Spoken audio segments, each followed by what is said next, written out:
Tu as un projet de vie, un désir de gagner ta vie différemment, un désir de contribuer différemment au monde, mais tu as peur de ne pas être comprise. Alors regarde cette vidéo. Quand on a grandi dans un environnement dans lequel les personnes autour de nous n'ont pas eu la capacité de ressentir ce qu'on vivait, ce qu'on traversait quand on est très jeune et qu'on ne parle pas encore, eh bien tout se passe dans le ressenti. Et quand le mode de fonctionnement de ces personnes autour de nous se basait beaucoup plus dans la tête et dans la compréhension, eh bien on apprend à se focaliser sur être compris au lieu d'être ressenti. Et quand plus tard tu décides de te mettre ce projet de cœur au monde, eh bien il y a toujours cette mémoire du cœur et du corps de je ne suis pas ressenti dans mes besoins, je ne suis pas ressenti, donc je ne suis pas compris dans mes besoins.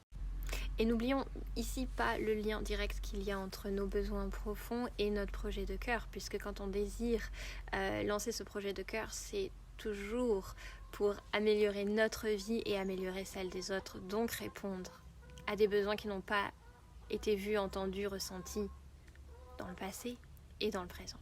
La façon dont les choses vraiment fonctionnent dans notre monde, c'est par ressenti.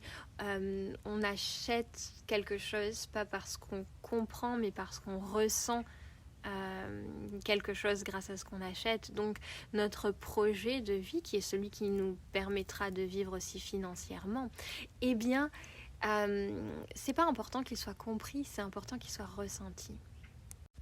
Parce que vraiment toute la puissance de ton projet, toute la capacité de transformation à l'extérieur et à l'intérieur de toi et des gens que crée ton projet, elle se base sur ce que les gens ressentent, elle se base sur ce que toi tu ressens, elle se base sur le ressenti et non sur la compréhension. Le risque en fait de se focaliser sur être compris par les autres dans son projet, ça va être d'attirer des personnes à toi qui se focalisent sur la compréhension plutôt que le ressenti, et donc ton projet si ça rentre pas dans leur corps en fait, si c'est pas embodied, si c'est pas incarné à l'intérieur, donc dans le ressenti, eh bien ton projet n'a aucune capacité de transformation, ça va rien changer. Ça n'aura pas les changements sur l'environnement, sur la santé, sur tous les changements que tu souhaites voir dans le monde, qui sont la raison pour laquelle ton projet de cœur existe, ne pourront pas se faire parce qu'elles ont besoin d'être incarnées dans le corps, donc ressenties. Donc, qu'est-ce que ça transforme à l'intérieur de moi? Comment je me sens? Comment j'aide les autres à ressentir ça et à voir ça et à ressentir ces énergies de transformation? Plutôt que comment je les aide à comprendre.